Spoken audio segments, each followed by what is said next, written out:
Good afternoon, everyone, and welcome to the second day of the 14th edition of the Doing Business in Brazil event. I'm Carolina Albernaz, Director of Business Development and Operations at the Brazil-Canada Chamber of Commerce, and I'll be your MC here today.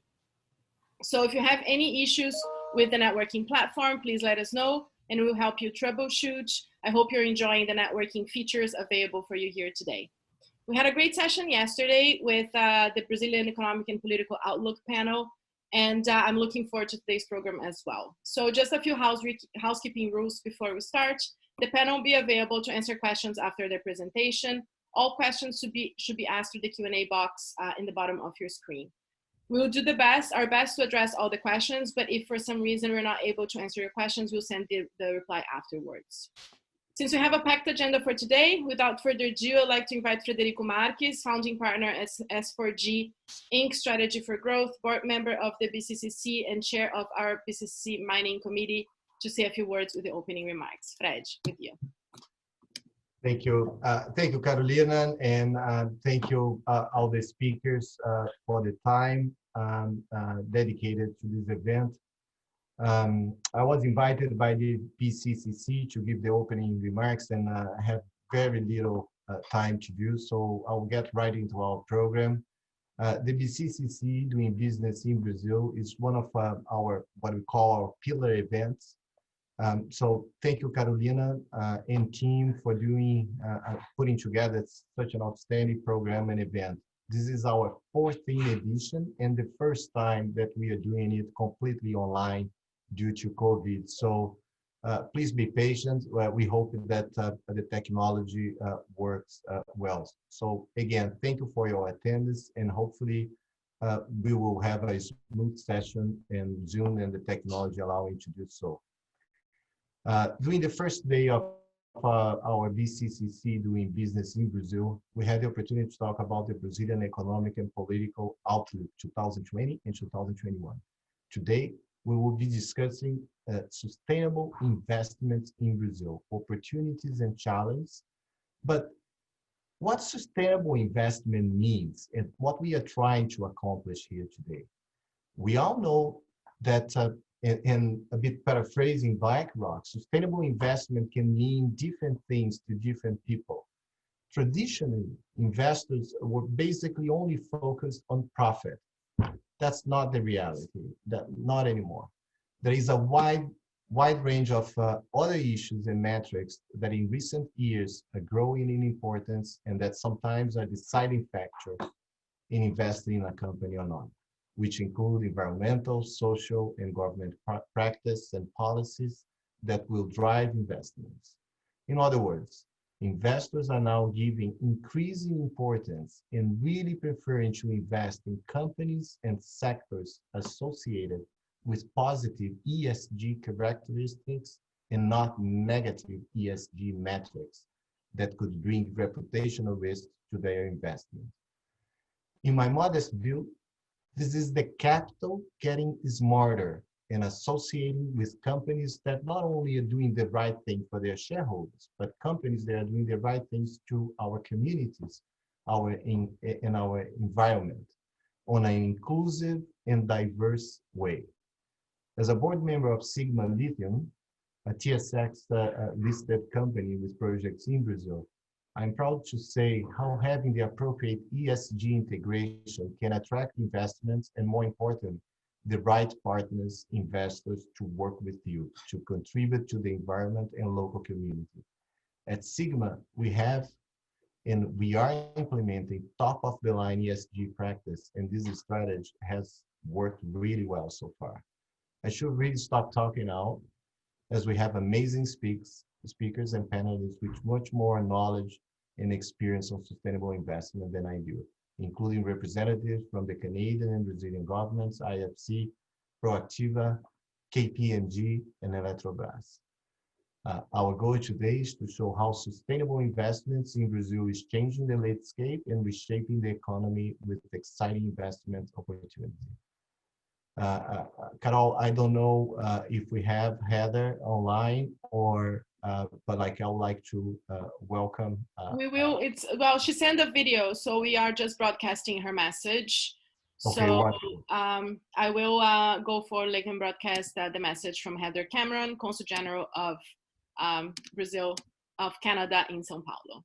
Beautiful. Thank you, everybody, and enjoy the afternoon. Thank you, Freddy, for your time and for all your support putting all this program together. And Rubita, thank you so much. Have fun. Good afternoon.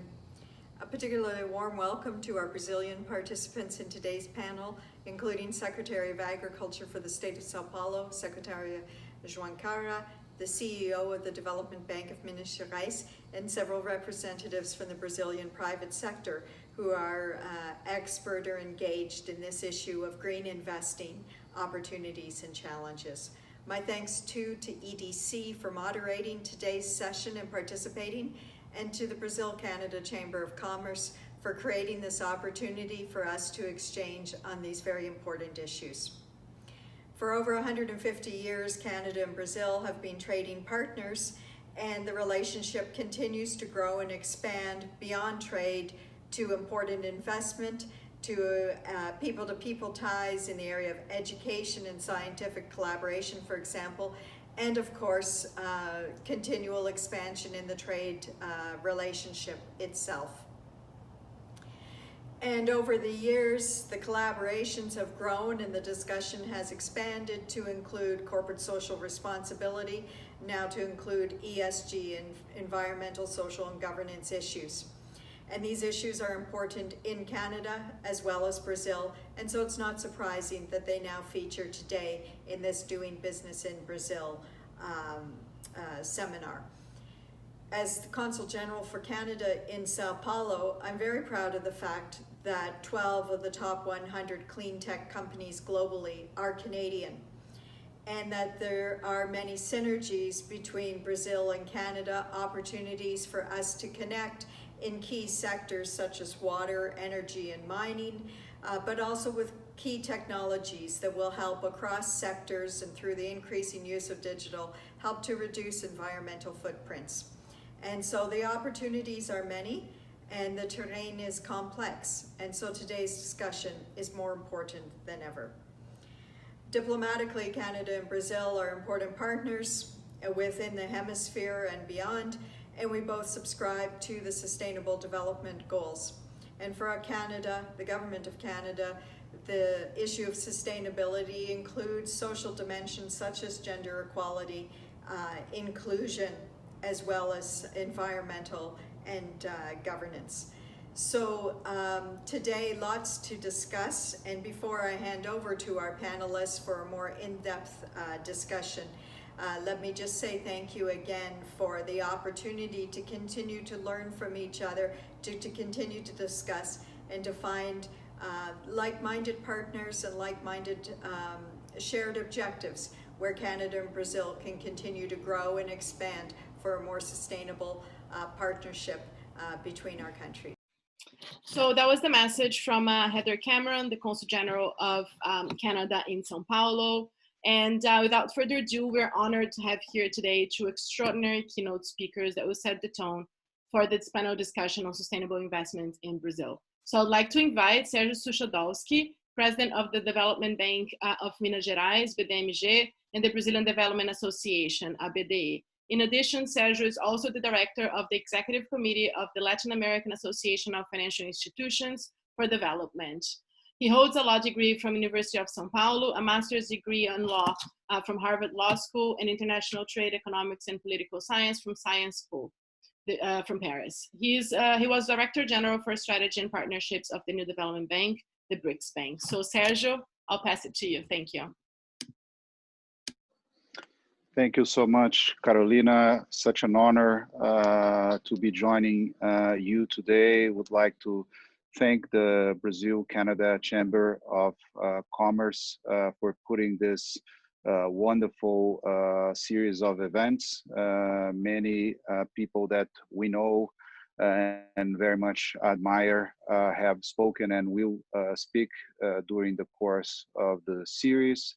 I would like to salute our good friend, the Secretary of Agriculture of the State of Sao Paulo, Gustavo Junqueira, who's doing a wonderful and very visible job. We'd like to thank Rafael Benke, who's also joining this panel and a long-term partner of ours, and salute everyone that is watching us and participating in this event. Well, the theme of sustainable investment has gained a lot of attention in the past few years, I think, especially after the CEO of BlackRock, Mr. Fink, has published a very famous letter. I think so.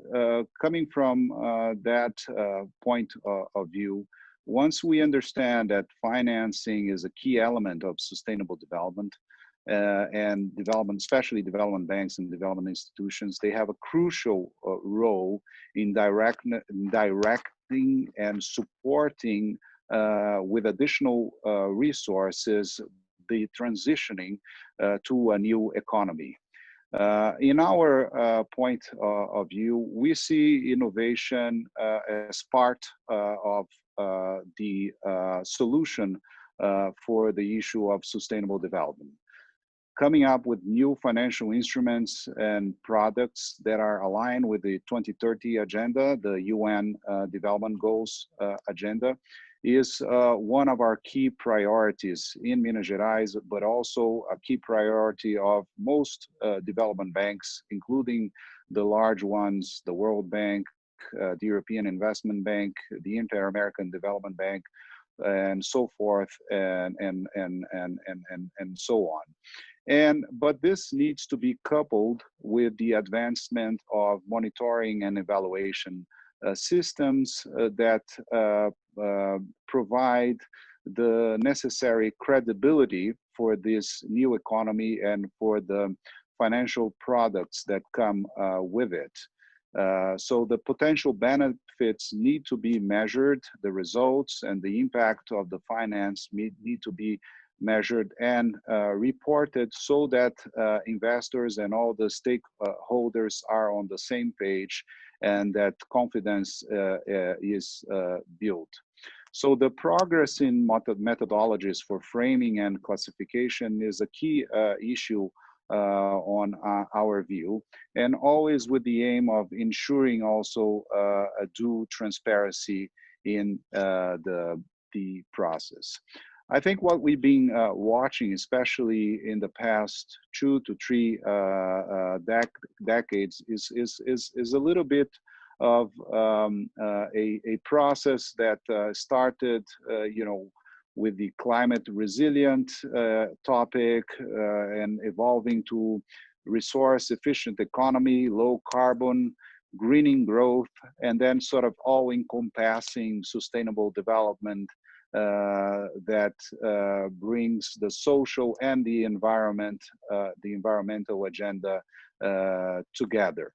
And in this sense, we see that traditional sources of capital, and I referenced BlackRock, have been migrating and developing new products for their customers, as well as transitioning their asset base, their portfolio of assets towards a more sustainable portfolio. I think it's relevant to reference a range of investor initiatives and networks that globally and nationally are involved in bringing a new world that is responsible, sustainable, long-term, green, and climate change focused. I'll bring to you 5 different initiatives and examples that I think is important to reference. First one is the United Nations PRI, the Principles for Responsible Investment initiative. It's a investor initiative in partnership with UNEP Finance and the UN Global Compact. Many companies in Brazil and banks are members of the UN Global Compact. Ourselves, we became members earlier on this year, and we have now almost 1,000 signatories of the Global Compact, of which 246 are asset managers, managing over $30 trillion in assets. Then it's relevant to mention the Sustainable Investment Forums. The UK Sustainable Investment Forum, for instance, is a network for sustainable and responsible financial services. They were founded back in 1991 and are still very active. The Institutional Investors Group on Climate Change is also very important, and they represent more than 75 European institutional investors with over 7.5 trillion euros in assets under management, who collectively recognize both the threat of climate risk to their investments and the investment opportunities being created by a low carbon economy. The Investor Network on Climate Risk, INCR, is similar. It's a US-based network, and it has 100 members managing assets of nearly 10 trillion US dollars. And finally, the Global Reporting Initiative, the GRI, that it's probably very familiar to most companies here, is a nonprofit organization that promotes economic, environmental, and social sustainability. GRI provides also all companies and organizations with a comprehensive sustainability reporting framework that is widely used around the world, from Latin America to China. Almost 2,000 organizations from over 60 countries reported starting in 2010 using the GRI guidelines. So what about Brazil? In Brazil, 85% of Brazilian population currently lives in cities, and the rapid expansion of the country's urban areas will require a substantial deployment of infrastructure over future decades. Over $1.3 trillion in Brazil are estimated in terms of green investment potential for energy, transport, buildings, waste, and industrial energy efficiency based on climate commitments.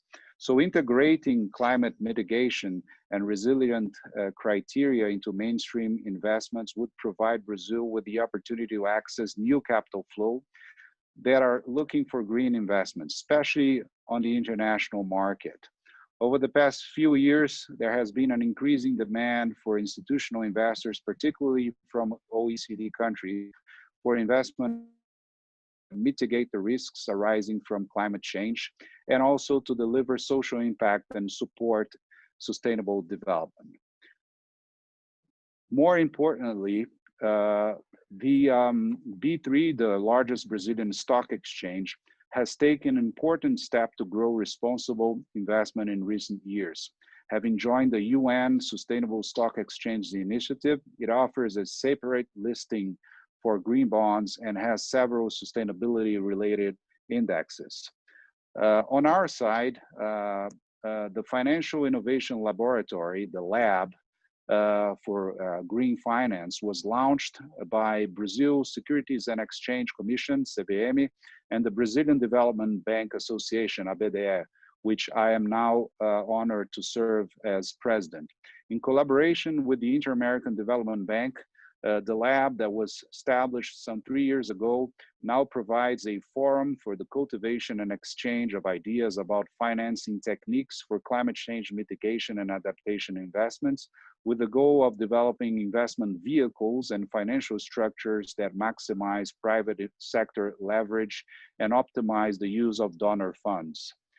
Also, the national and subnational development banks in Brazil are extremely well placed to be the link between sustainability and development. They're issuing green bonds and sustainable bonds. They're also mobilizing all their financial products, as well as collecting third-party resources to allocate in long-term financing for sustainable assets.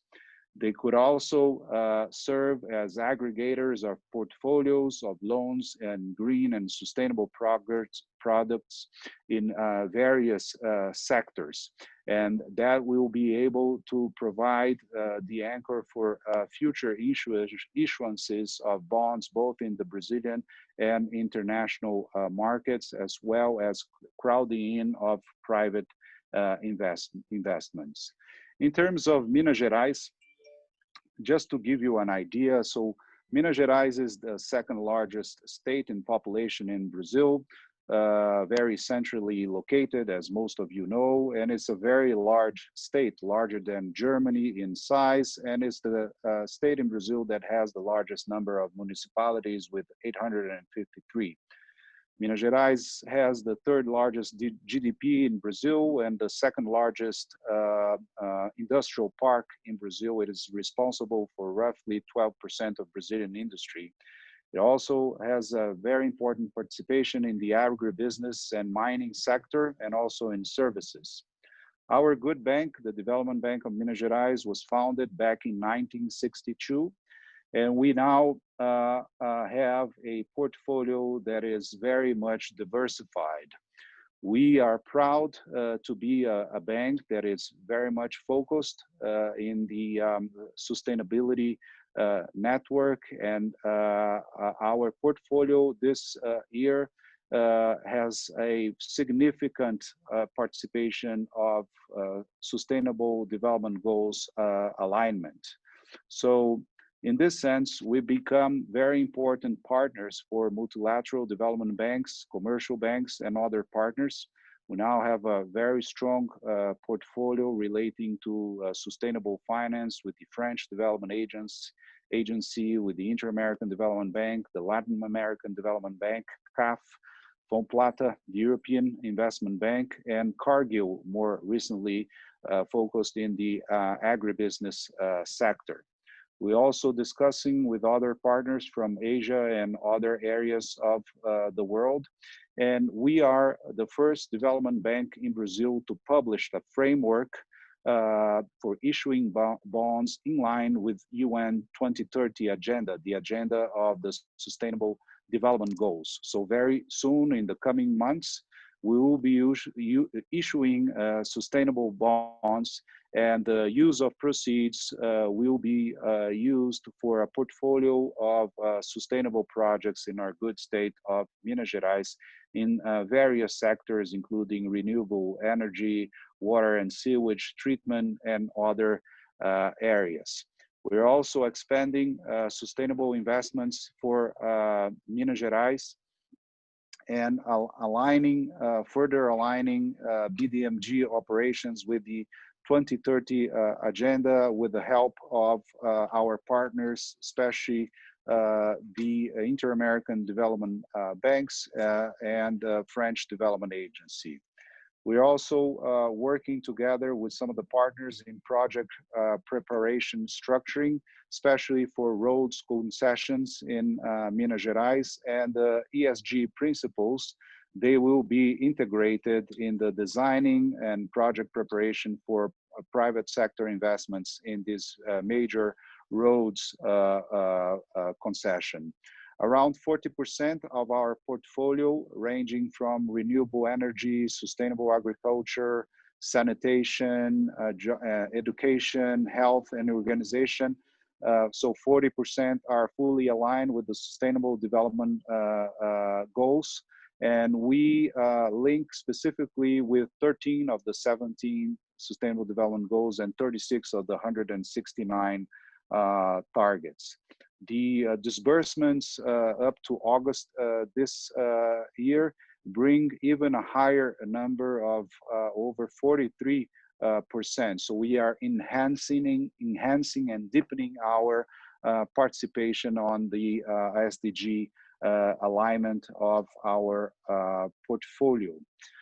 Since March this year, we also been engaged on a very strong counter-cyclical program to fight and mitigate the effects of the COVID-19 pandemic, but also bearing in mind the future and especially the relaunching of the economy of Minas Gerais in more sustainable terms. So it's very important that on one side, we bear in mind the emergency of the pandemic and all the effects, and we've launched programs for health sector, for small and medium enterprises, leveraging on our digital platform. We are the first digital Development Bank of Brazil, operating a platform since 2012. And on the other side, we have not stopped to work with municipalities on water and sanitation, urban mobility, and other ecosystems, both in the project preparation, where we bring and prepare projects for private investment, but also providing special credit lines for these projects. And almost getting to the end of my speech, I should also reference the two mining disasters that we had here, both in São Marco, in the Mariana, and the 35 municipalities on the Sweet River, and more recently in Brumadinho. So the Development Bank is the Development Bank of Minas Gerais is a partner of Fundação Renova, and is very involved in several actions and programs to foster the development of micro and small companies, SMEs, in the affected areas, and to transition the economy of these affected municipalities into a more sustainable economy, and to bring new investments. So we have a series of programs that are being deployed for the past year and a half in the case of Mariana, and more recently we're starting to work on the Brumadinho area as well, in partnering with some of the with other areas of the Minas Gerais government, and also the Vale Mining company. And last but not least, we were able to receive some recognition, especially the award as the best socioeconomic impact bank in Brazil in 2020 from Capital Finance International, which is based in London, UK, and also we were awarded by the Latin American Association of Financial Institutions for Development as the best development bank in Latin America in terms of management and technology transition for our FinTech Hub, which is a partnership with the Santander Bank and Harvard Angels hub here. We have the Hubble is our little project. So we want to integrate the issue of sustainable investment with the new technologies that are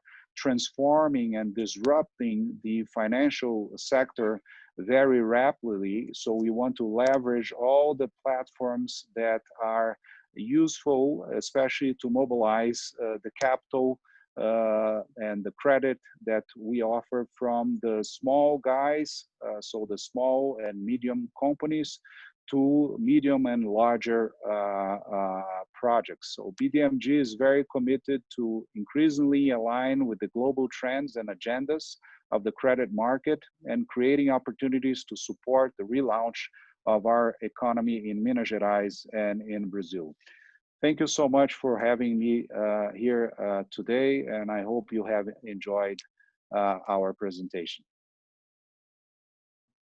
Thank you so much, Sergio, for your words here today. Congratulations on the amazing job that you're doing with the Development Bank in Minas, and for all those, I think all the prizes that you're getting is a recognition of the work, the really amazing work that you're doing. So thank you so much for being here with us today. And please count on us here with the BCCC for anything you need in Canada. We're happy to support the initiatives and help to promote those initiatives here in Canada as well. And now I would like to invite Secretary Gustavo Junqueira, the Secretary of Agriculture and Supply for the state of Sao Paulo, to join us and say a few words. During his administration at the Department of Agriculture, as his first experience in the public sector, Mr. Junqueira has been innovating government policy and overhauling public service directed to the rural development and supporting corporate agribusiness. In partnership with Google, he's mapping 125,000 miles of farmers' roads and providing address to 350,000 farms to transform Sao Paulo's agribusiness logistics and improve farmers' lives. One important project under Mr. Junqueira's responsibility is the relocation of Sao Paulo's largest food market, Sergipe, and the largest in Latin America, to outside of the city center. Another unprecedented initiative is the Mais Gestão Mais Renda program, where more than 2,000 service workers will be retrained as business managers to support small farmers in the transition to business entrepreneurs to improve rural income.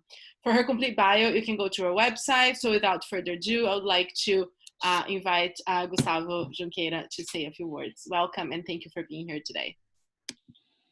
Thank you, Carolina. It's a pleasure to be here. Good afternoon to everybody, and congratulations for putting together this very informative event here today.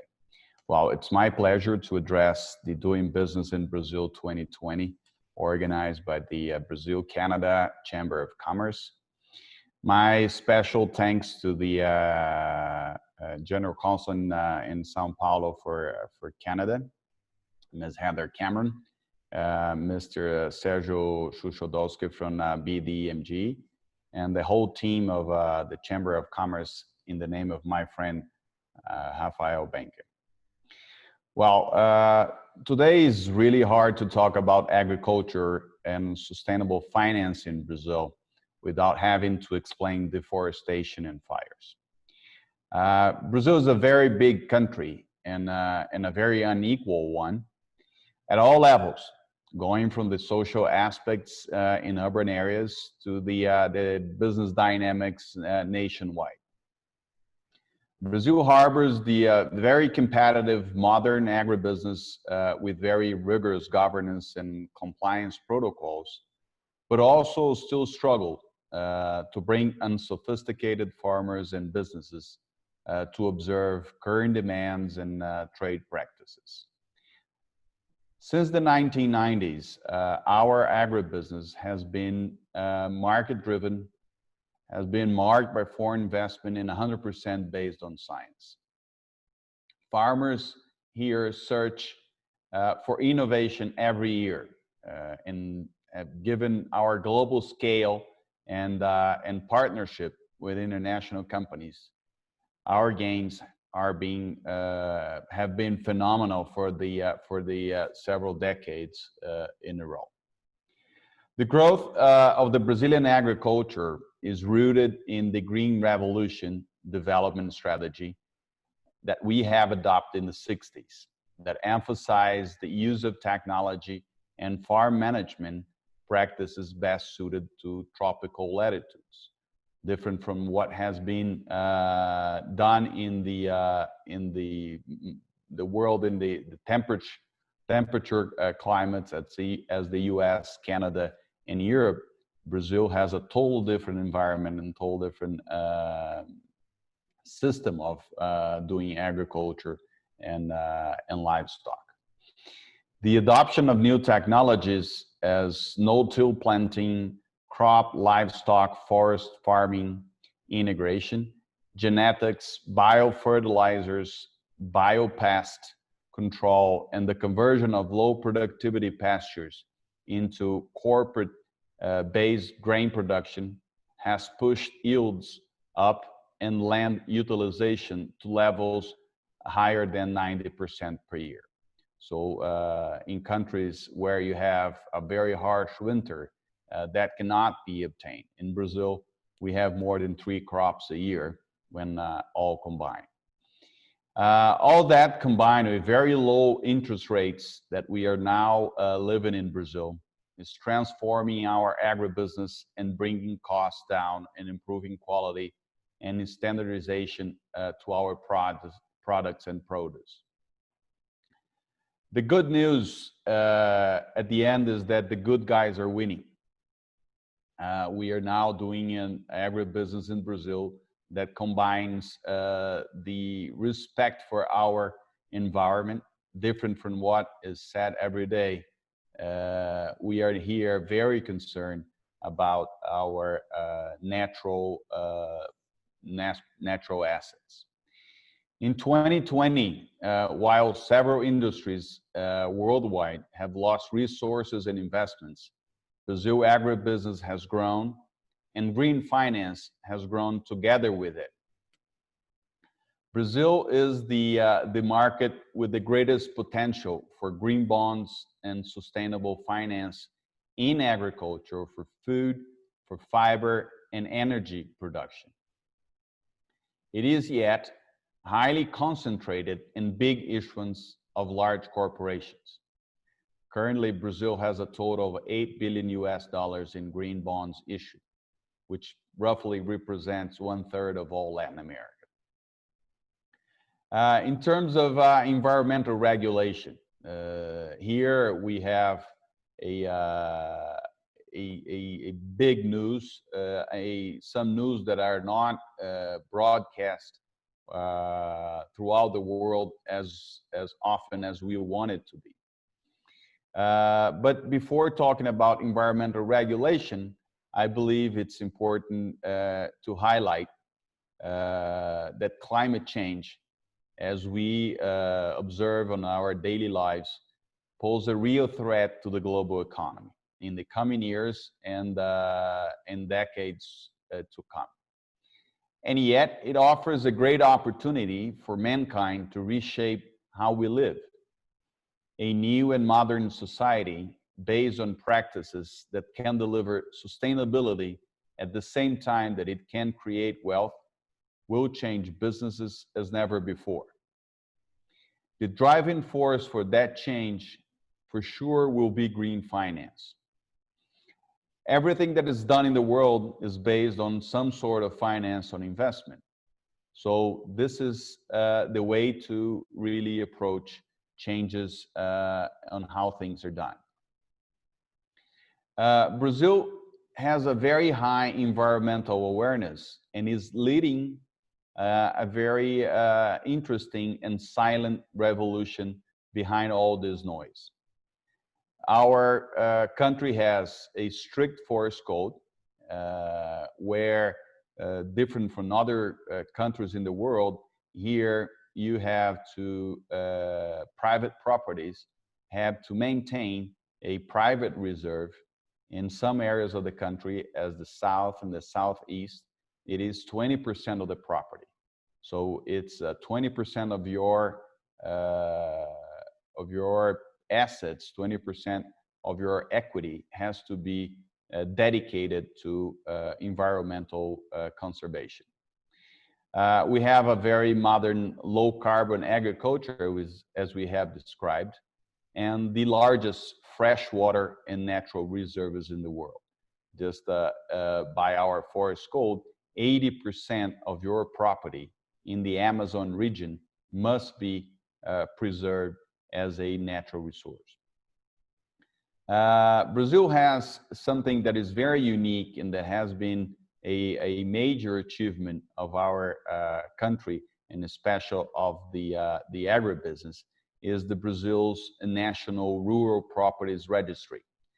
We have all Brazilian properties registered in one and only registry, where you know exactly what is the size of the area that that farmer has, what has in it, how much of the soybean is produced, how much is dedicated to pasture and livestock, how much is dedicated to forest and areas of permanent protection.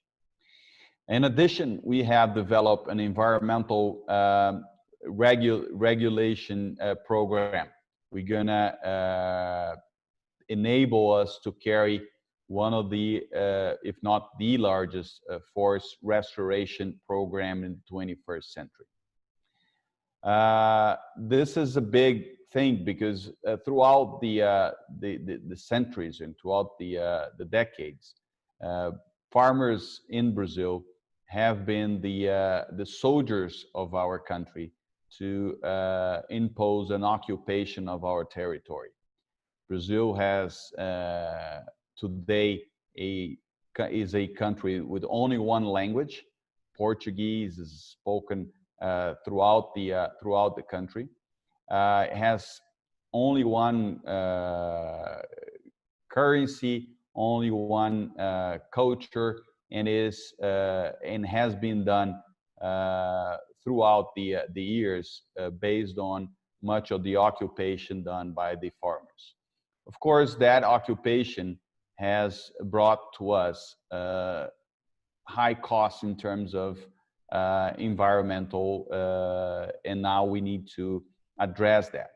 The address goes through the implementation of the forest code, but that implementation has very high costs, especially to the farmers that currently farm in their land 100% in some cases. And because of the strictness of the forest code, it needs now to reduce its area or compensate its area in another area that has still native forest. Just to give you the size of our native area still protected, it is 66% of our country still has its original vegetation in it. Well, to put the forest code in place, we're going to need a very large sums of investments, and that will certainly be a great opportunity for us to use the green finance to change the way things are done.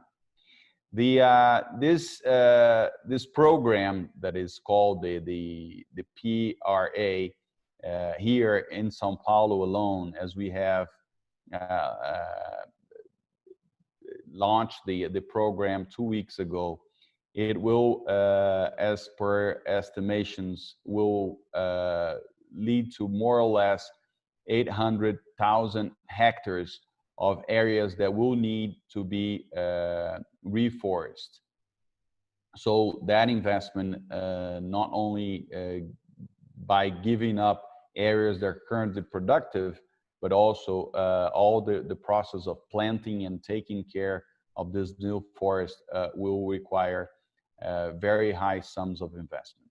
So based on this new program, we believe that the Sao Paulo state especially can lead the whole implementation of the forest code, and at the same time develop our agribusiness to be even more efficient and environmental friendly. We're currently developing the second generation ethanol that will expand our biofuel program that's currently the largest liquid biofuel program in the world. Sao Paulo is the largest producer of sugarcane, and now it will be able to produce ethanol not only by the sugarcane itself, but all the residues of all the other grains and organic materials. We're also investing in expanding our renewable energy for the use of our natural resources that also will require large sums of money, and therefore all of that put together and having foreign and local investors here in Brazil. We believe that this new approach to investment will give Brazil and investors a great opportunity to earn from that change that we are currently undergoing. So that was my message today. I really appreciate the opportunity. I wish that all the talks here can be a very interesting, and that we can share experiences in other settings and here in the government of Sao Paulo. Thank you very much again, and have a good afternoon. Thank you, Gustavo, and congratulations to the work you're doing. Like, thanks for sharing with us all the good things that Sao Paulo and your team is doing in terms of agriculture, sustainable agriculture, renewables, and we really appreciate hearing from you today. And as I mentioned to Sergio as well, count on us, anything you need here from Canada, to help you promote the agenda and all the work that you are doing. So now I would like to invite our panelists today. So we have a great discussion for you guys that is going to be led by Monica Busch, Senior Regional Manager Brazil at Export Development Canada. And to join Monica here today, I would like to invite Rafael Benke, CEO at Proactiva Results, Bruce Ian Keith, Senior Investment Officer for Latin America for Climate Finance at IFC-World Bank. Also, Ricardo Zibas, Head of Sustainability at KPMG, and Saul Mendonca, International Superintendent at Eletrobras, for the panel discussion. So please, our panelists. Okay, thank you, Carolina and the Chamber. It's really a pleasure to be here to participate in this timely and interesting debate. So for the sake of time, I will skip the bios, which can be already found in the BCCC site. So you'll have to forgive me for this. Going straight to my opening remarks, in a nutshell, for those of you who are not familiar, EDC is Canada's export credit agency, a crown corporation wholly owned by the government of Canada. EDC is financially self-sustaining, rated AAA, and ended last year with assets of 65 billion and over 16.8 thousand clients. EDC operates on commercial principles and directly or indirectly support and develops Canada's export trade and the Canadian capacity to engage in that trade and respond to international business opportunities. And how do we do this? By providing financing and insurance solutions, as well as market intelligence to Canadian exporters and investors by means of leveraging the in-market intelligence, sector and country expertise. With headquarters in Ottawa, EDC has regional offices in Canada from coast to coast, in addition to 21 international representations, including 2 in Brazil since the early 2000s, Sao Paulo and Rio. So those are some figures about EDC. In March, the government of Canada temporarily expanded EDC's mandate to help non-exporting Canadian companies manage the financial challenges that were caused by the COVID-19. Working with our federal partners and financial institutions across Canada, we've adjusted our focus to support and protect Canadian business, whether they sell internationally or only within Canada, during this global health crisis. So, financial institutions supporting the export activities of Canadian companies, we have a responsibility to assess and manage financial and non-financial risks. That's integral to EDC's business, and we work diligently to ensure our approach either meets or exceeds international standards. EDC's environmental and social risk review and due diligence processes and practices are aligned with OECD's guidelines for export credit agencies. And for project finance transactions, we also apply the IFC performance standards and the Equator principles. So in the next slide, you're seeing that EDC has developed a strategic CSR framework to guide those efforts. Through our relationships, we strive to ensure that the companies we support abide by regulations and seek to uphold best practices. Corporate sustainability and responsibility is not a nice to have. CSR best practices are central to every relationship, partnership, and business deal that we undertake. Developing and regularly updating our environmental, social, and governance practices help EDC and Canada remain leaders in sustainable and responsible business. So EDC believes that taking a proactive approach supported by its climate change policy is critical to ensuring that EDC and its customers are positioned strategically to respond to the fast evolving risks and opportunities that result from the climate change challenge.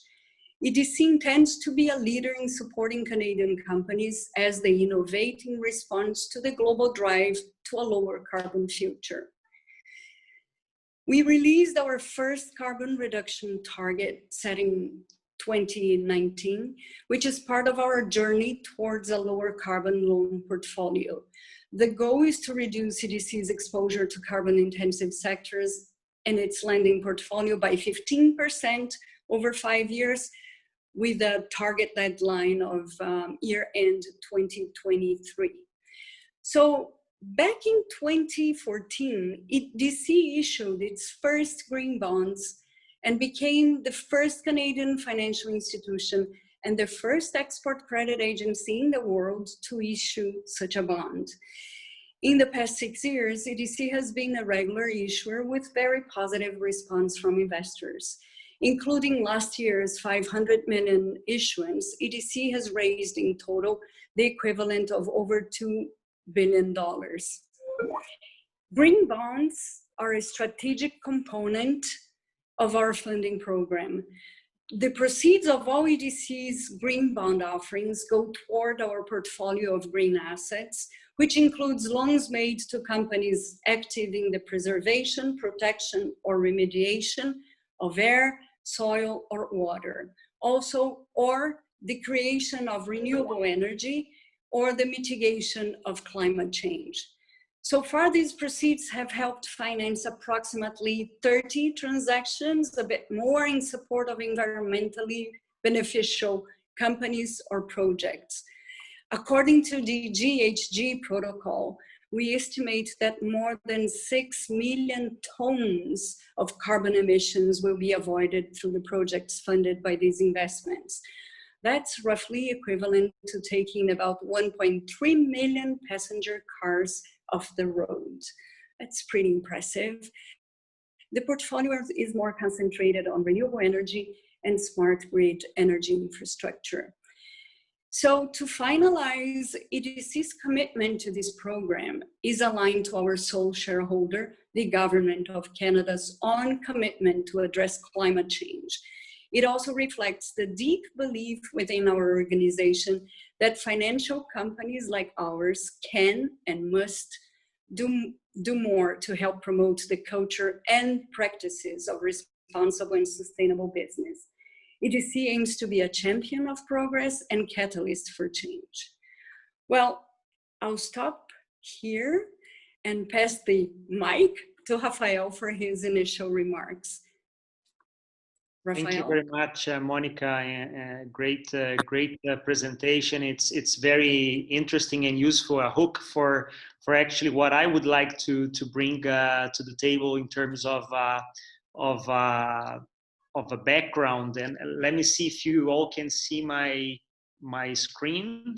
Yes. So just a little background, and again, it's EDC has been a pioneer in this area, as has been the World Bank IFC. We had Sergio Suchodolski in the beginning speaking. We are seeing, of course, BDMG has historically been connected to sustainable development, but we are seeing the revolution that Sergio is also bringing to that institution in terms of getting even closer and more instrumental to this perspective. And I think we are really privileged in having this panel with the presence of IFC, of Eletrobras, of KPMG, who have been very involved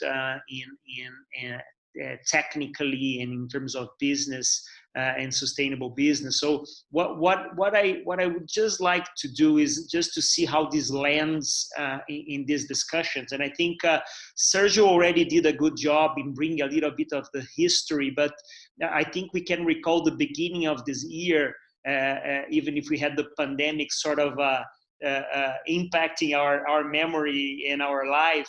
But just before the pandemic, we had the this all action around Greta, this little teenager, European teenager who really mobilized the world in terms of focusing on, once again, on climate change. You see on the back of the screen, climate apocalypse. So raising the attention to that. So we ask ourselves, is it because of Greta that we are now talking about sustainable finance in the Brazilian Canadian Chamber? But I think it's interesting to bring another person that was in the same meeting. This is the Davos meeting in the beginning of this year in January, and Sergio also mentioned Larry Fink. And Larry is the CEO of BlackRock. They have around $6 trillion under management in their portfolio, and Larry said, there is no way you can invest today if you're not looking at ESG carefully, and if you're not projecting what climate change means to that business. So nothing really new. I think we all had that already on our table.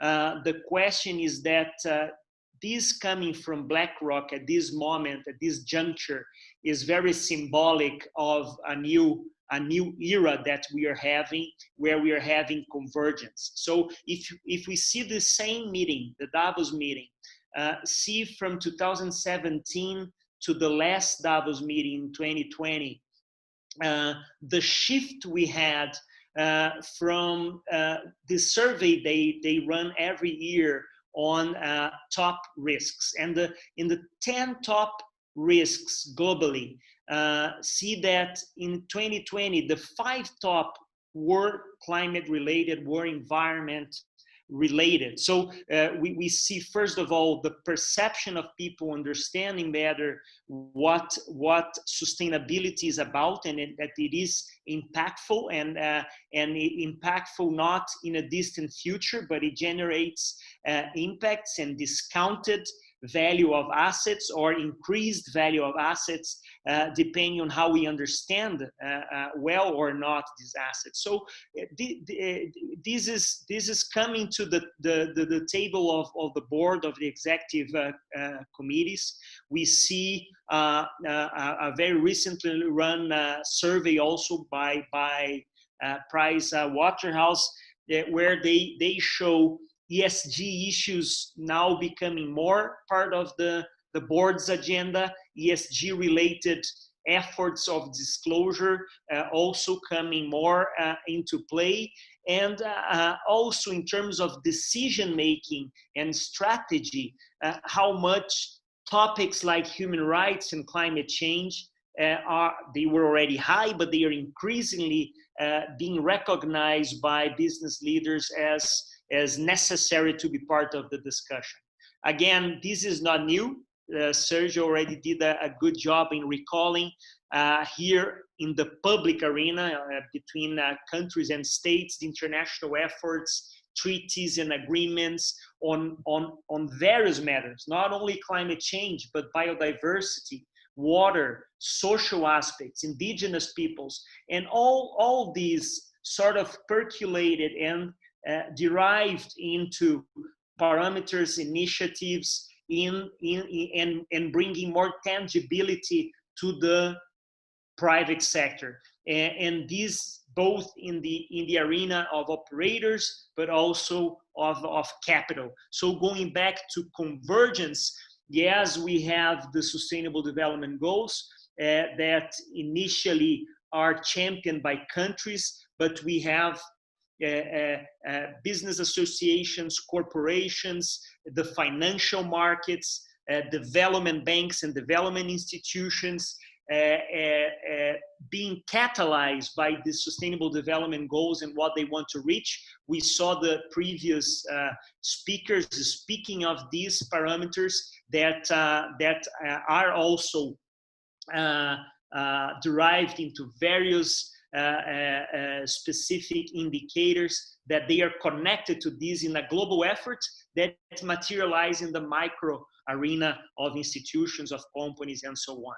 So these also translate into a variety of sustainability linked frameworks and protocols specific to sectors, to territories, to perspectives, if it's financial or if it's for better performance or if it is for transparency. And all these different logos and brands here that represent different protocols and frameworks, they have been evolving in the last decades. And today they are constituting a fabric of reference for what means ESG investment, ESG operations, right?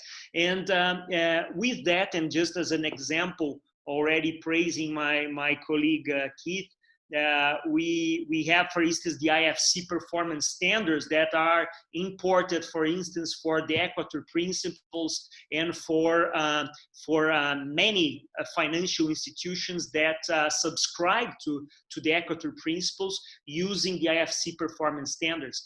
IFC performance standards are looking at risk management, at resource efficiency, biodiversity, and we see here the big boxes, but all that is also trickled down into specific indicators and measurements that can be translated into specific plans for good performance of businesses and assets. And why we're bringing all this? Because in order to reach the Sustainable Development Goals, we have a challenge of $2 to $3 trillion of investments. In 2015, the big summit of Addis Ababa brought all these players together, and they said, we must see these investments as investments that are sustainable. We cannot reach sustainable goals through investments that are not sustainable. So we're talking about an opportunity of $2 to $3 trillion of investments worldwide that can and should be sustainable. And we're seeing how much this has been increasing, be it in the green bond market or in sustainable bond market, and how much it's projected in terms of material increase year after year in projected terms. We see that in terms of use of these proceeds, they are being used for different areas, and it's fantastic that we have Eletrobras here. Energy has been one of the main destinataries of the use of green bonds, of climate bonds, overall with other infrastructure. So, in a nutshell, I just wanted to bring this connection between ESG and sustainable finance. In order to have sustainable finance, the ESG performance is fundamental, is a prerequisite for a sustainable finance.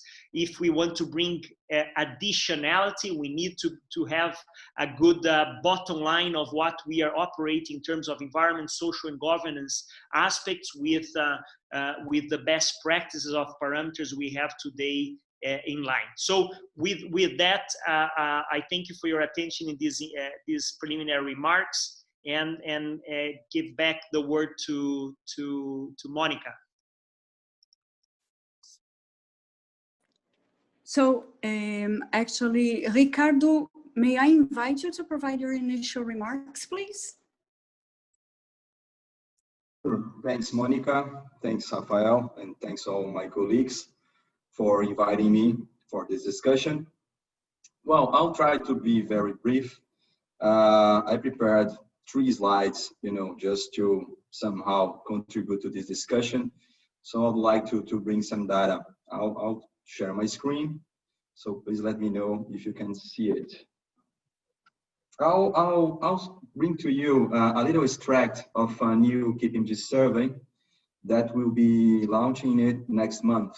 So I took just a little part to discuss a little bit on transparency on ESG reporting in Brazil.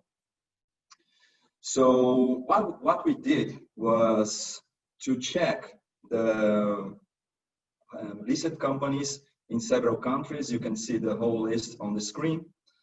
And we were searching for public data on how these listed companies in these countries report on ESG indicators, or if they report or not.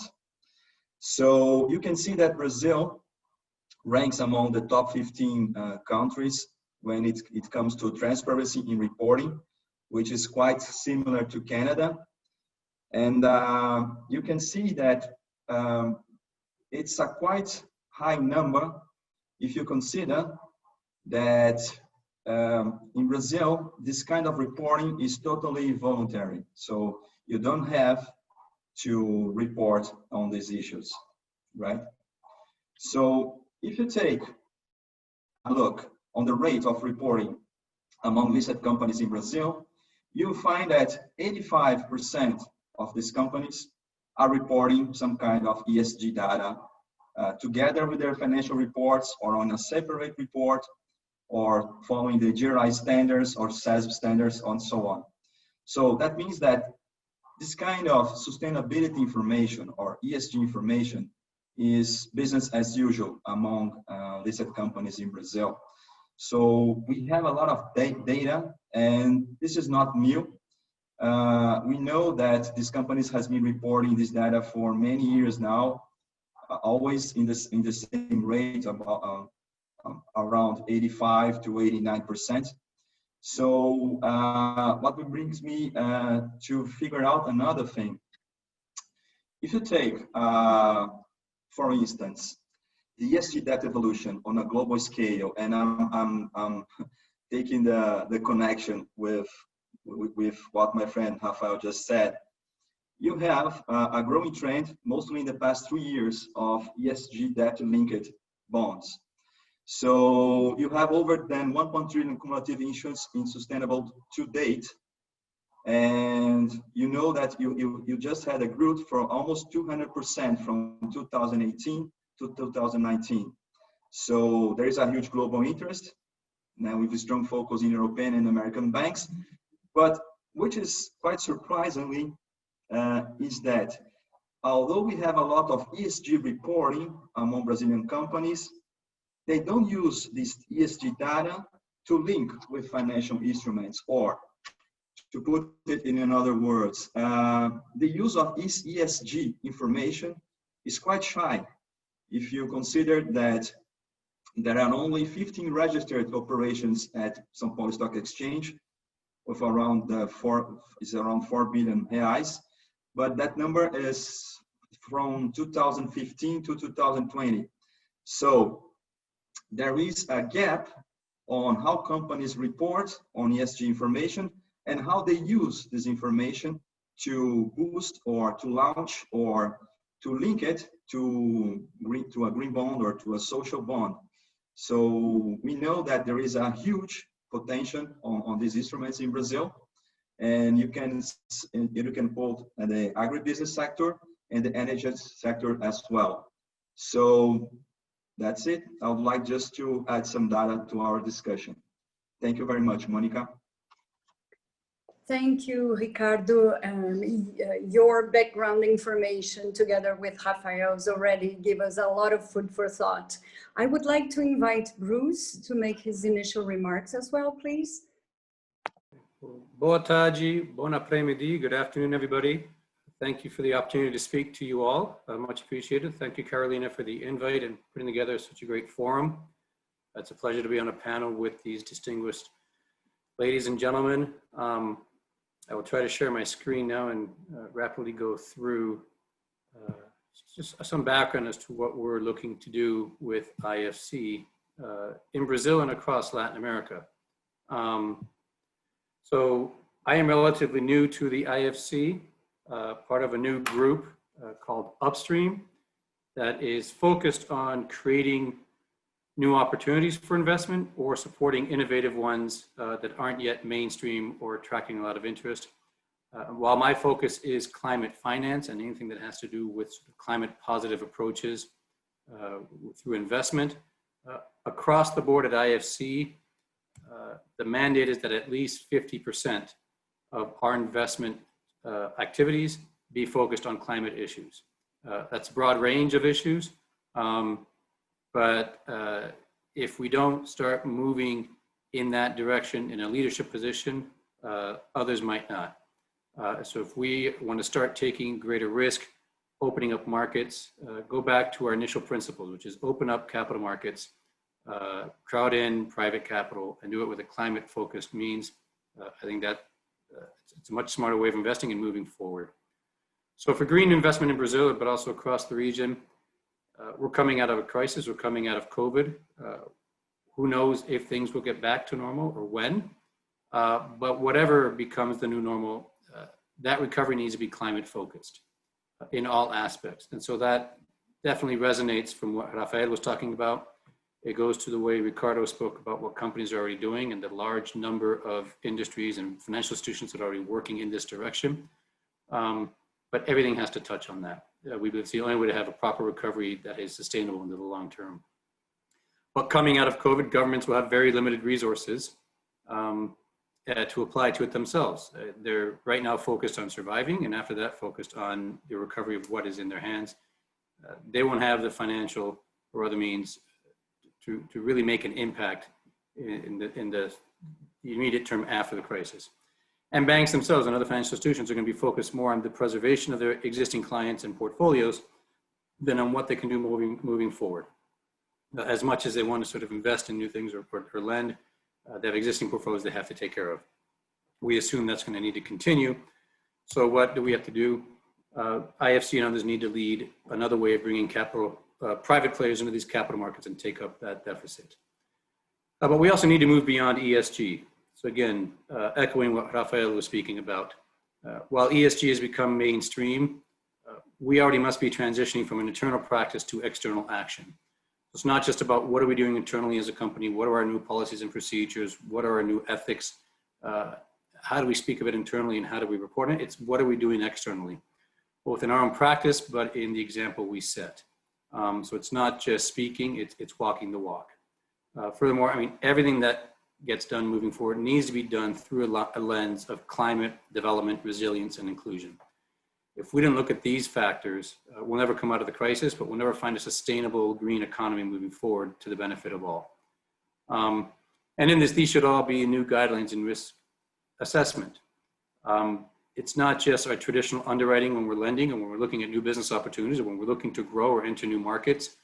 Climate, development, resilience, and inclusion have to be part of the new risk assessment. All of the underwriting needs to include those metrics and factors, or you're going to be at much greater risk and exposure than under the traditional guidelines or under the new guidelines. And also risk assessment and underwriting has to prioritize climate change effects. It's not just the development and resilience issues, but the effects of climate change are going to be fundamental. And underwriting and business assessment have to take that into account and have to find a way to not only read and understand those metrics and the effect, but how you're going to monetize moving forward, taking these effects into account. So if we're moving into mortgages and trying to do green mortgages, well, if you're building in areas that are floodplains or could be, that's not sustainable. If you're looking at hotel investments or business investments on coastlines, if you don't take climate and change, rising seas, rising temperatures in effect, you're going to have a poor portfolio. It's not going to perform. You're going to lose your money. So these are just simple examples of how we need to start sort of looking differently at how we invest. And why the focus on Brazil? We see Brazil as the front line of the climate battlefield, not just because of Brazil's size, of the carbon sink that it is with the Amazon region and the surrounding regions, but also with the business leadership it's already providing and the business leadership it can provide. So we still see in every way Brazil as a land of opportunity. It remains a market with great potential. It will have greater significance moving forward in this new green economy and the new sort of global recovery from COVID. And it will provide much greater rewards and much greater impact if it's done the right way. So if we follow, sort of how Rafael was measuring the measurements in ESG, if we follow what Ricardo was talking about, how companies can do it, if we follow the new metrics and new means of underwriting that banks and investors have to do, it can have really significant impact and become global leaders in business and in the means that we can be examples moving forward. And Brazil itself has a singular potential for global business leadership and environmental stewardship. And as Brazil leads or partners, others can follow. The challenge that we still see, and I think that is seen across markets, is the perception that Brazil is a closed market and that everything is on fire. When we had initial discussion with the panelists last week as to sort of what was the perception, and then I went back to some of my colleagues to see what were they seeing, what was on the news, what do you keep getting bombarded with? In the capital markets, people still think Brazil is closed. When it's probably, I would say, one of the more open markets once you get on the ground and start looking at things. And everything is on fire. But it's like everywhere else. You always see only the bad news. It's hard to see the good news fall through. But the fundamentals in Brazil are sound. They're strong. I think the opportunity is there. And so we need to overcome that perception in order to move things forward, in banking, in business, and in any kind of investment and growth into this new green economy. So the IFC itself, our role is to open up capital markets, and more so with a focus on green and sustainable and inclusive issues. Our job is to release pent-up capital and crowding in private actors. For example, Brazil, with the low interest rates now, has an amazing amount of pent-up capital in private hands with asset managers, family operations, different funds in the companies that is looking for a place to deploy. And it's no longer wants to do it in the government bonds. Those rates aren't there. Private initiative is the way to grow. The IFC wants to lead that, and it wants to partner in that and take that amazing amount of capital that we see in these hands, where the banks may not necessarily be able to lead right after the crisis, and governments definitely can't lead on a financial basis after the crisis, as I mentioned earlier. This is what we want to crowd in and partner with. These private actors releasing that energy, that capital, and that innovation. And we want to focus on areas that are climate smart. So we have a whole program on climate smart agriculture. So it was great to listen to Secretary Junqueira and how he mentioned what's moving forward in agriculture. We look forward to partnering with you, Mr. Secretary, and your colleagues across the country on finding ways to crowd in capital into your agricultural initiatives, into your renewable energy initiatives. I mean, the innovation that Brazil has led on in this over the decades, we want to be a part of moving forward and taking further. Same with banking. IFC has led initiatives with a Green Banking Academy, training bankers and investors how to understand climate change, how to understand the effects of it, how to better underwrite and change their own banking and underwriting taxonomy to bring those metrics into play to better manage their portfolios and better lead moving forward. And also it's climate smart infrastructure, smart and green buildings, more efficient cooling systems, more efficient and energy, green friendly, climate friendly materials and inputs, and supporting the supply chains of those and not necessarily the traditional ones. So we may invest in a cement company that uses only renewable energy for its production means, because it's traditionally a high polluting sector. So we may only invest in those instead of the traditional ones in order to support it, but because we see that's the way going forward, as an example. But also climate smart resources. I mean, mining is a large part of the Brazilian economy. There are smart ways to mine, but it's also an amazing source of critical resources for the green economy. So if we look at graphite, if we look at lithium, I mean, Brazil has these resources. We can develop those in a very climate smart way, not just in how they are developed and exploited, but the use they have going into the new green economy, in things like battery storage, in new materials for building and others, in the basic commodities and precious metals. And so we look at all these areas and we say, these are critical factors to the Brazilian economy. How do we keep moving them forward in a very positive way, but in a very climate smart way? And also we're looking at creating a climate bank. We see that there are banks or initiatives around the world, different exchange platforms, carbon exchange platforms. In London, looking at green banking initiatives. We're looking at a more coherent way of bringing those together and creating a universal platform where you can trade across asset classes, including natural assets, including carbon credits, carbon mitigation tokens, crowding in these different assets and asset classes like people used to do with precious metals or even with commodities. Let's hit new classes. Let's find a way to underwrite those. Let's find a way to monetize those and create a new exchange that way. And if we can lead in lending in that means and lead in the equity investments through a climate bank, we can then bring in the other banks as well. So as a traditional bank, they move very slowly towards new initiatives. We can take that lead with local partners. So I'd like to give it back to Monica. Thank you very much for this opportunity. Look forward to the question and answer period, and look forward to collaborating with you all on moving Brazil forward with opportunity into the new green economy post-COVID. Very interesting remarks, Bruce. Thank you very much. You know, also at EDC, we realized that the COVID-19 crisis has required EDC to mobilize support for Canadian companies across all industries, including those in the energy sector. And this presents an opportunity to foster long-term trusted relationship with carbon-intensive companies, where we can use our influence to catalyze and support the shift to a lower carbon economy. So very interesting comments. Thank you very much again. Saul, may I invite you to please provide your views from an issuer perspective, please? Thank you. Yes, sure. Good afternoon all together. I would like to thank the Chamber, Carolina and Monica for the invitation. As a representative of Eletrobras, that's a utility company in Brazil, I would like to highlight the opportunity, the investment opportunities within the energy sector. So Brazil has already a very green electric matrix. It's about more than 80% renewable and 20% non-renewable, from which 60% is from hydro, 10% wind, and 2% solar. So it's already a very clean electric matrix. And within this sector, Eletrobras plays a very important role. Eletrobras is the largest energy company in Latin America. It is a state-owned company. Our stocks, they are traded in Sao Paulo, Madrid, and New York. Eletrobras is responsible for 1/3 of the installed capacity in Brazil.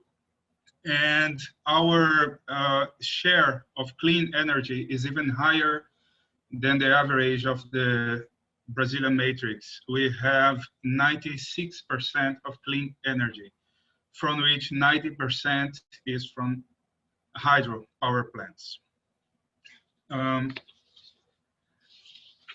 So that would be the investment opportunities within renewable energy production in Brazil. They are very large. And to refer to what Monica said from the issues point of view, and also showcasing, for instance, some points that Bruce and Ricardo, they have spoken, we see that within the Brazilian market, the financial market in Brazil, the green bonds, the green debt instruments, they are not still, they still do not have a price on it. So neither for the issuer nor for the investor, we do not pay less for this kind of debit, and the investor do not earn more because of this investment. So maybe this is the why that the Brazilian companies, they try to be very transparent within the ESG indexes. Eletrobras is part of several ESG and renewable and indexes, but I would say that's one of the main challenges we have already to face. But nevertheless, we did not stop our development in this regard. So Eletrobras has recently obtained the certification of its green bond framework. So we have our framework certified by CBI, and we also received last month the second public opinion from Vigeo, and also very positive about our framework. And it was not a surprise for us. Eletrobras was first among 49 other companies, utility companies in emerging markets. And within the universe of companies that Vigeo Aires review the ESG performance, Eletrobras ranked in the place 34 among more than 7,000 companies. So one of the main challenges, as Bruce said, Brazil has already this climate involvement. How can we use this already clean matrix and investment possibilities to offer financial instruments for the investors and to channel all these resources that are available for renewable investment in infrastructure for very good projects that we already have in Brazil. That would be my comments, Monica, on the topic, and I will return the word for you. Thank you very much. Thank you very much, Saul. Just tied to what you just mentioned, that Eletrobras had received certification from the Climate Bonds Initiative and the second opinion. I was wondering, could you share with us your insights on the certification process? And you mentioned there was no financial incentive for Eletrobras as an issuer to go green. So what were the main drivers to Eletrobras' decision to go for green bonds this time, if you may? Thank you.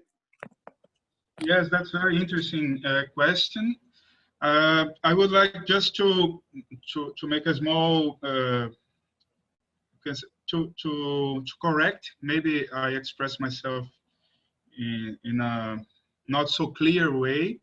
I would say that when you look at the bond instruments, the debt instruments within the market in Brazil, you don't see any difference regarding the rates you are charged for this debt instrument. That was my point. You cannot see it statistically. You cannot see any difference. So now back to Eletrobras.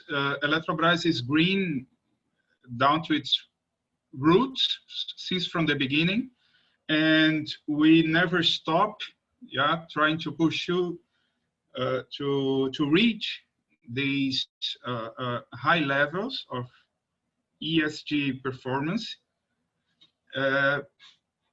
and being able to issue green bonds is part of our drive, is part of our planning for the long run.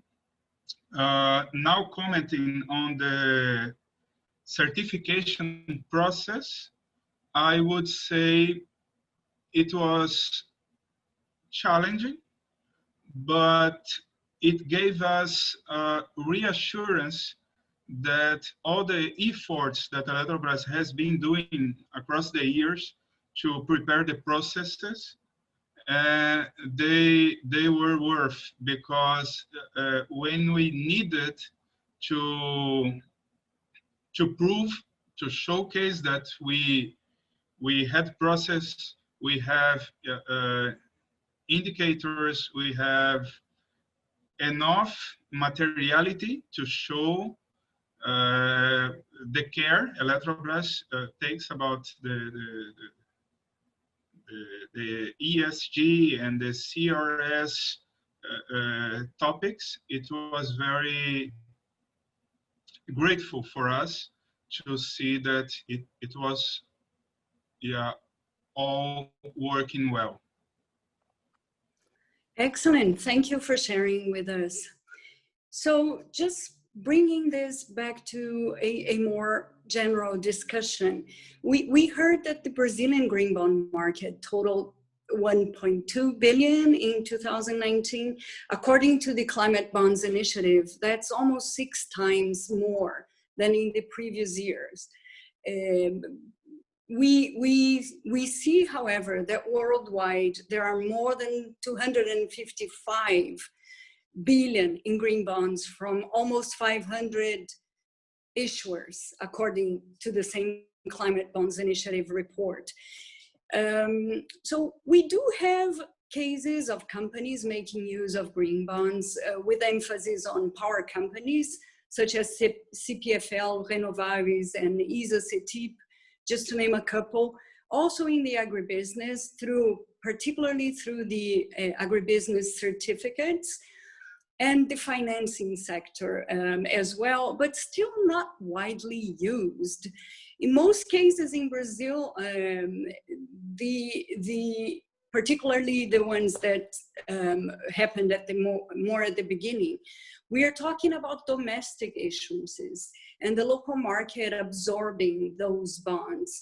I was wondering, what in your view is actually holding back a more broadened use of this tool by Brazilian companies? Who would like to start? Maybe Rafael? Thank you, Monica. I think you asked two excellent questions in a row that are very interconnected, and I think it's interesting to see how Saul answered to that, because I think it's very much useful to answering the broader question. What we've been observing in the market when we are talking to clients that are at the design phase of what they wish to become a future bond in whatever modality it can be, not only green bonds or climate bonds, transition bonds, social bonds, sustainability linked bonds. So one of the first questions, especially in talking to the CFO or the team, so probably went through these experiences. Okay, what will be given to me in exchange? So what is the discount rate I'll get, and what is the benefit, the financial benefit for me to get into all this complexity? And I think this goes, Monica, to your background question. I think there is an interesting assertion, which is that in a very near future, there will be no other finance but sustainable financing. So we cannot imagine in a few years that any investment will be happening if it's not sustainable, or at a minimum ESG responsible investment, right? And when we're talking about sustainable investment, we're talking about additionality. Additionality is not static, it's dynamic, right? What is an additionality today, right, Bruce? In 10 years will be maybe the minimum that we want to see in terms of investment. So I think the companies that today are getting around sustainable investment, they are pioneers, and they are at the forefront of what will be financing in the very near future. I think the capital market came to this not as a nice to have, as you said in the beginning, Monica. They are here to stay, and the tangibility of it, the understanding of what the ESG dynamics means to assets is here to stay. So if I am involved in sustainable finance, this should be my motivator, because I'm getting, if I think of my company not 50 years ahead, if I think of my company 5 years ahead, this is where I should be getting into. If I can jump in, I'd like to add on that, Rafael, because I think that was very well put. And when we've been looking internally, and we ask the same question in a different way, if it's not green, if it's not sustainable, then why is it being issued? And if we're moving forward, it's, again, back to the point of underwriting, back to the point of understanding. If it doesn't have those elements in it, why are we doing it? You know, why is any institution doing it? But we also found, so that's sort of the first question we look at, but also we haven't found critical mass. As we look at these markets, if we look at fisheries along the Pacific coastline of all the countries, it's atomized. And so there's no critical mass to really create a singular blue bond for fisheries, either in a single country or across countries, for regions. We're talking the internationality of it. So how to create that? So we start with blue financing products. So you have small products, almost microcredit, into these industries, and then let that grow and mature. So it's like formalizing the informal, and then we can move into a critical mass point. We just don't see that in a lot of areas. So again, like we're saying with the new unit at IFC, we have to create that. If we can create it and we take the initial risk with a little bit of money, then we create the capital market for the 10, 20, $30 million investments or the $200 million bond. That's green or blue or sustainable. But that's the creative force, but that's going to be with the capital markets. And that's going to be with understanding. Back to Rafael's point, there's a great lack of understanding of what exactly is green or sustainable, or lack of definition. And so, yes, we might have ESG, and we have, like Saul mentions, corporations leading this charge in green because they have the means to do so, but it's on a singular basis. And if you look at the volume of the bonds, a couple $100 billion of green or blue or sustainable bonds is nothing compared to the trillions worldwide in different investments and different bonds. And so that's back to the critical mass issue, but it's also back to the understanding issue, but also to a will. It's easier for banks or investors to underwrite a traditional bond because it fits all their traditional underwriting criteria. So we have to change the taxonomy and say, well, if you're going to underwrite, you have to include these things. Because additionality, again, as Rafael puts it, it's not just business, it's not just smart business, it's just the smart use of money. Because we know going forward, things are going to be more and more affected by climate change, by the shifts that causes, whether it's in agriculture or business or resilient cities. Why would I build a building in Sao Paulo if it's not resilient, if it's not made of the right materials? So I can do a green bond for any kind of infrastructure or construction in Sao Paulo because just there's mass need there, but somebody's got to lead that and create that. And that's, again, why we want to partner, but we're willing to take the risk at the beginning to study it and be the first in with the money and then crowd in all the private money behind it and create that critical mass, but also create that understanding.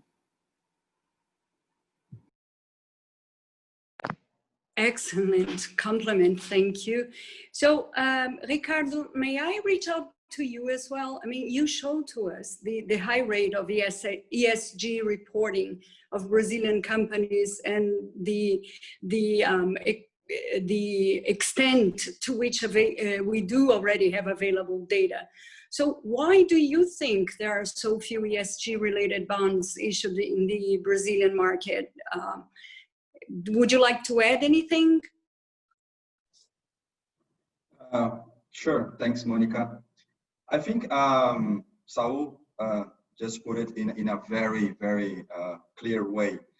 I think many companies are still gathering a lot of ESG information, but with a focus to reporting or more like on a risk approach, or in order to provide some responses for stakeholders.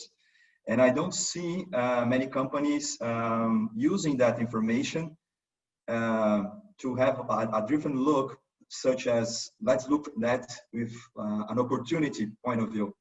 Because what we see is that we have a lot of data, we have a lot of reporting, but companies are not making the link of using that data to link that to a bond, right?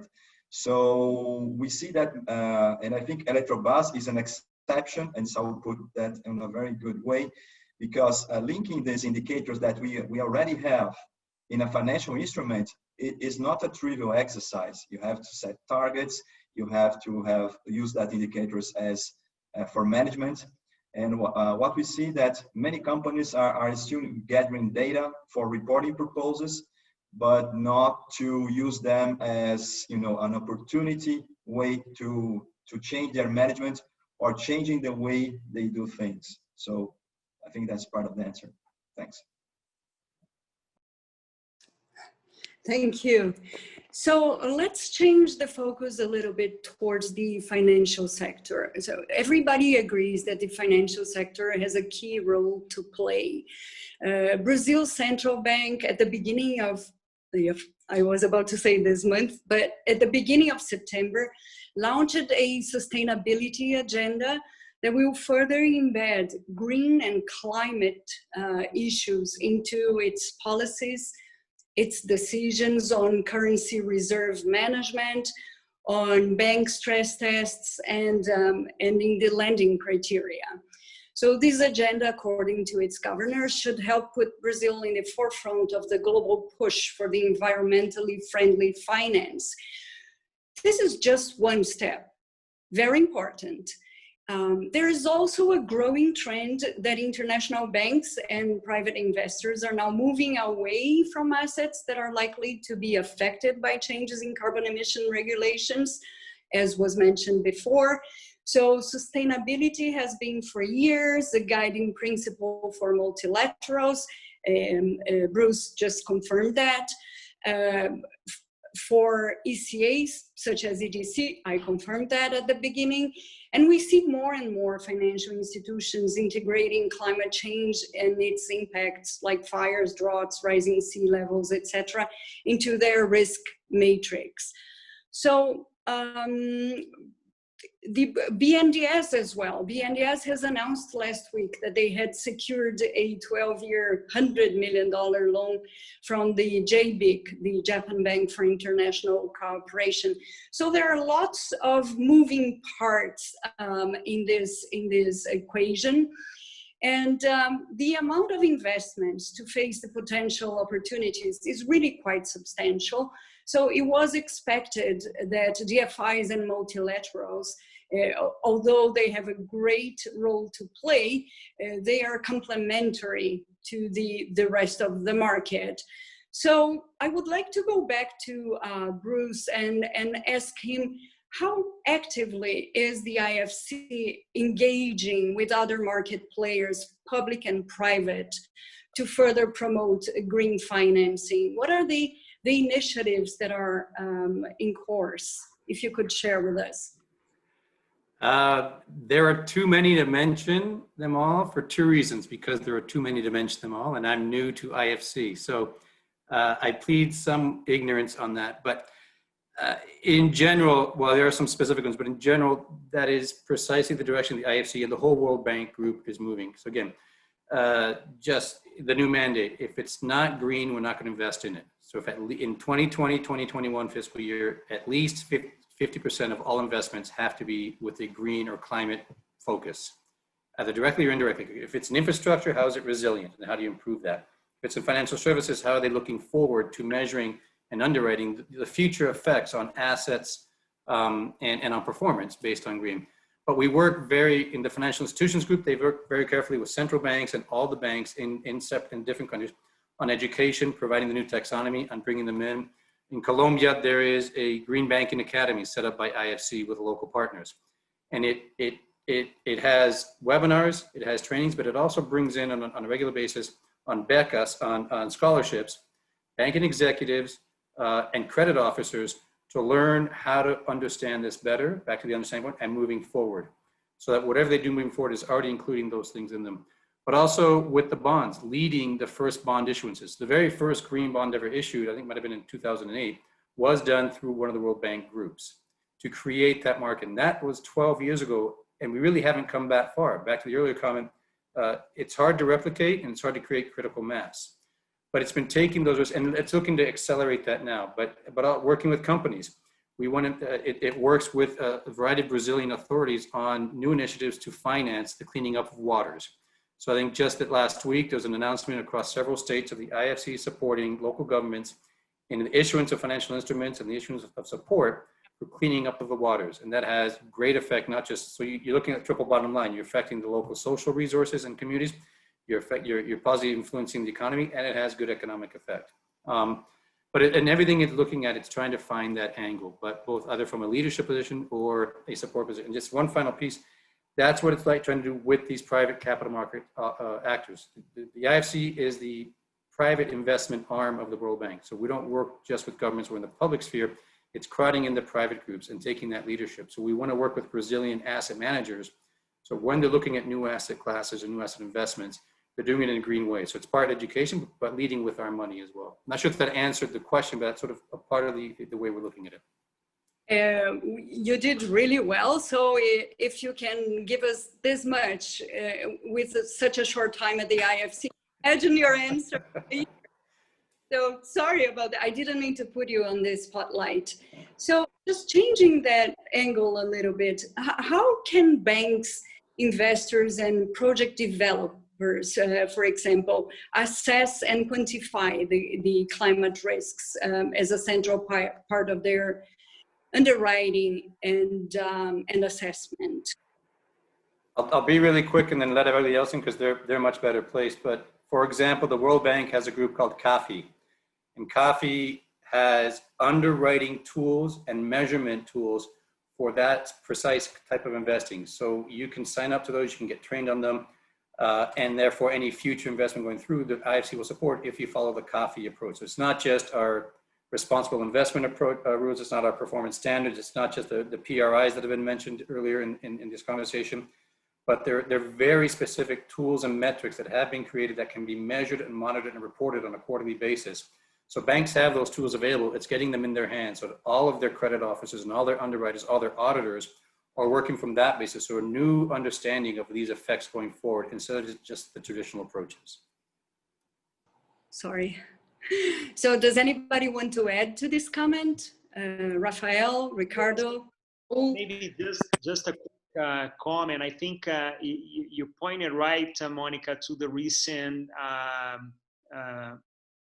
move by the Brazilian Central Bank regarding the sustainable agenda. But I would like to point to an earlier movement that the central bank and the monetary authority in Brazil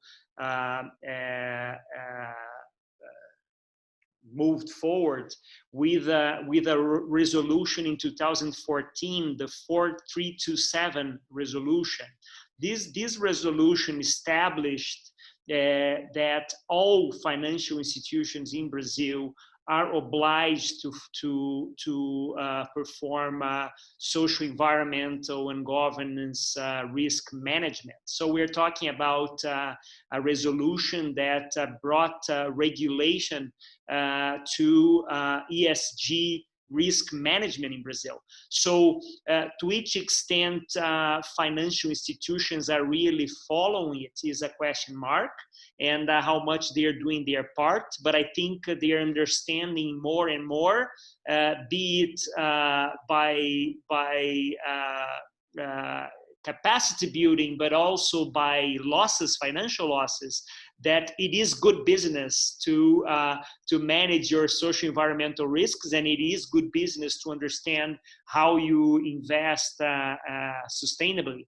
So it's sort of amazing that we have financial institutions, large financial institutions that have been operating all these years and only now are getting interested about the Equator principles in Brazil.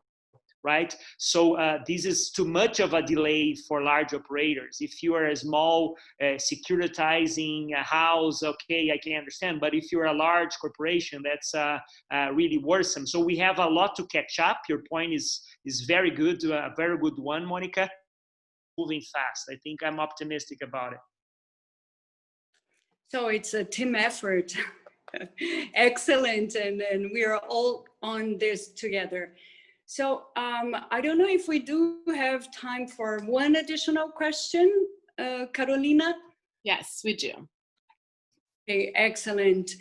So we heard about sectors that are more prepared or more obvious for this green development as a way out of COVID. We've seen the water and sanitation regulation that was approved recently in Brazil. We saw the successful auction yesterday. In addition to sanitation and infrastructure in general, what other sectors would you like to add to the list? In my view, Bruce's list was very complete, but what other sectors do you see? Do you see space for innovations, environmental services, for example? What would be your contribution to that list? What do you think is still missing from that list, or What would be the quick wins in Brazil at this point? Anybody who wants to start? Yeah, I may add to that. I will not add indeed a new sector, but I will reinforce the sector you already mentioned, Monica. I mean, together with energy, that's one of the main targets for green investments. I would just highlight the investment in water treatment, sanitation. I think that's the frontier Brazil has to advance much more now to deal with social problems and environmental problems and economic problems. I would reinforce the necessity to do investments in water treatment and sanitation. So I would also add to these the mining sector. The Latin American mining sector comes to my mind as a natural one, as it's very aligned on its front, given safety, environmental and social issues that are really key to obtaining the licenses to operate. Any other sector anybody wanted to reinforce in terms of opportunity?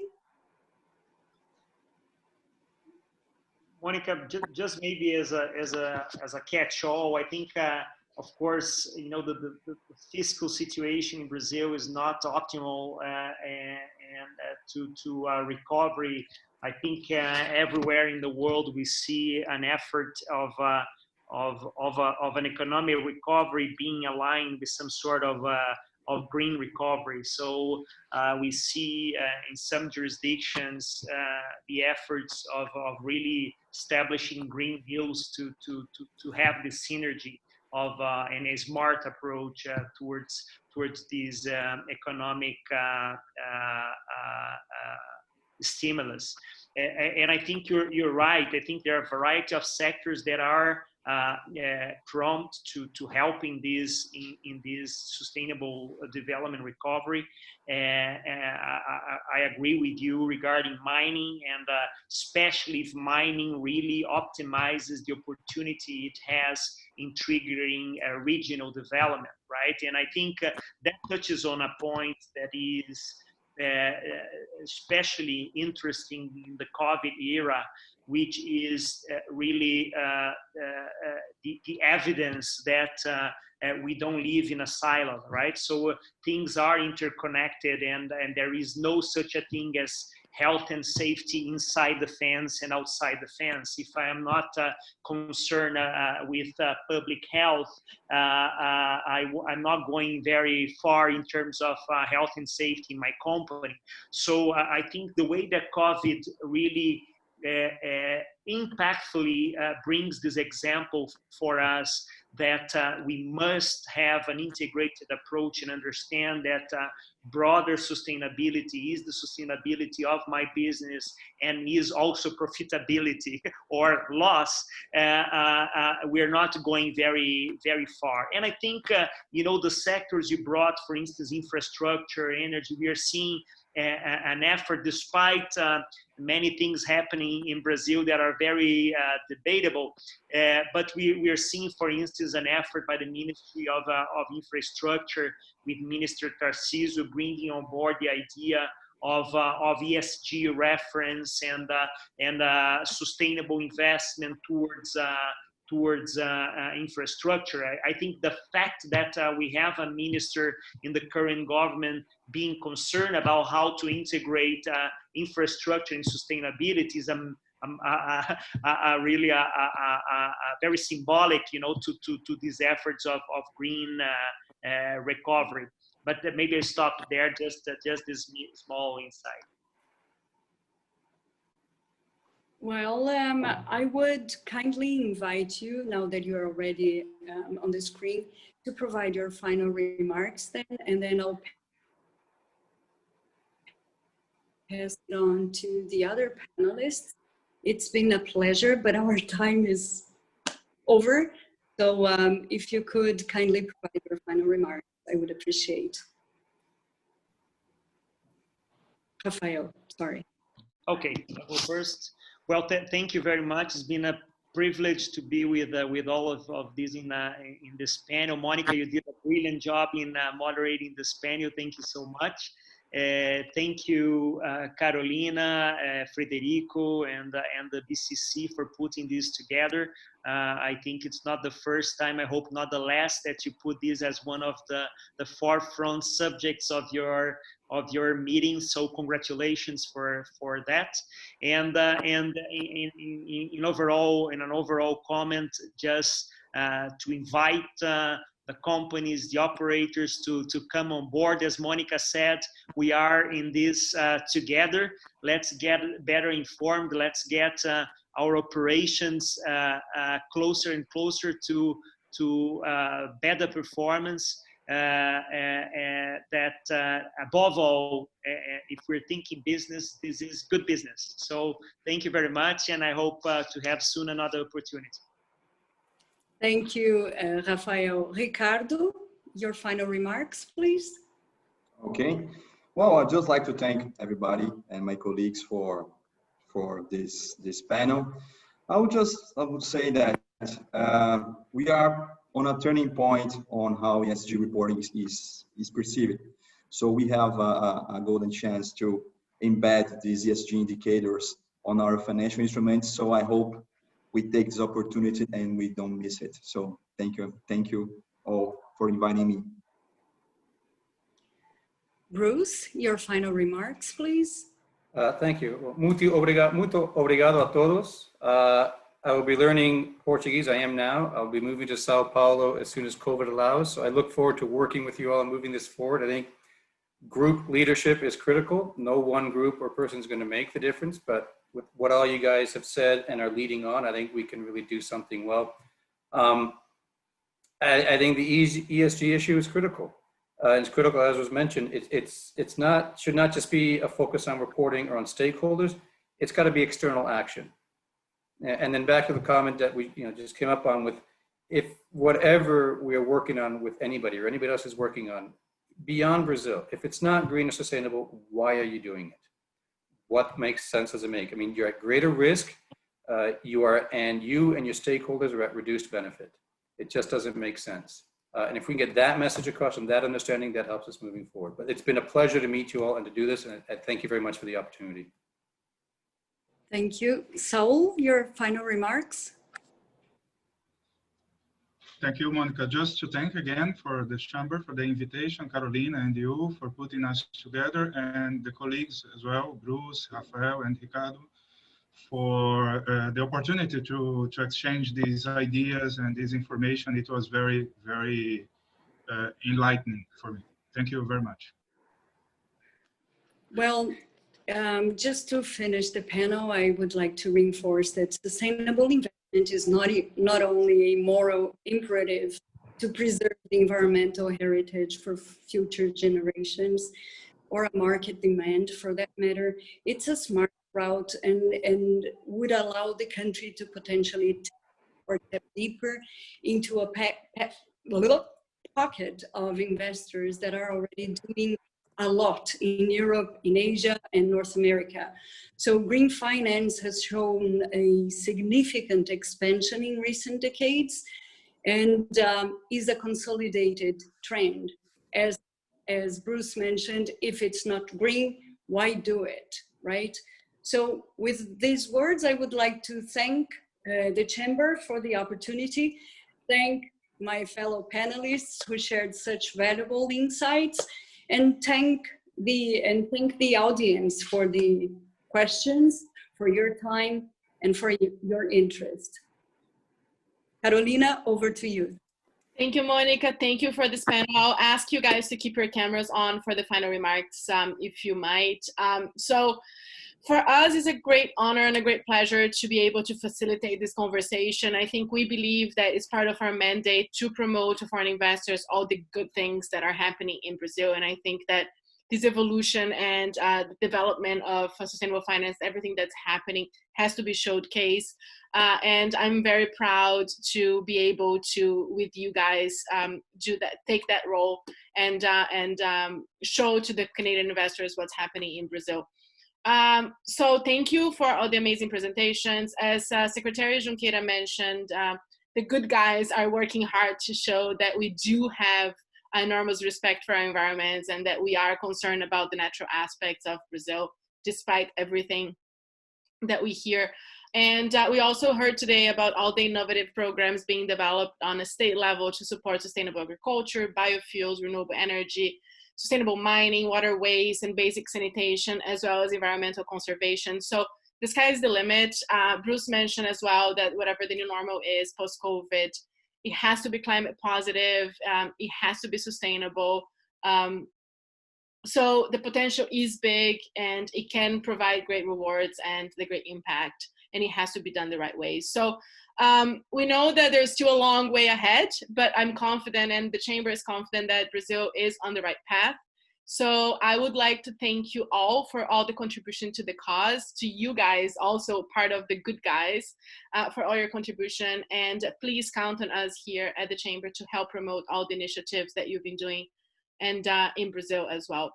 So I would like to say a big thank you to all our sponsors today to make this event possible: Vale, Mellahawk Logistics, Export Development Canada, Brookfield, Votorantim Cimentos North America, Samara Cement, and Lanjing Mining for the continuous support. I'd like to thank everyone that joined us here today. Thank you, all our panelists, Saul, Bruce, Rafa, Ricardo, and Monica. Special thank you to Rafa for helping us to get our amazing keynote speakers here today, Gustavo and Sergio. Count on us for future opportunities. Stay safe, stay healthy, and keep engaged with the BCC. Thank you so much for being here today.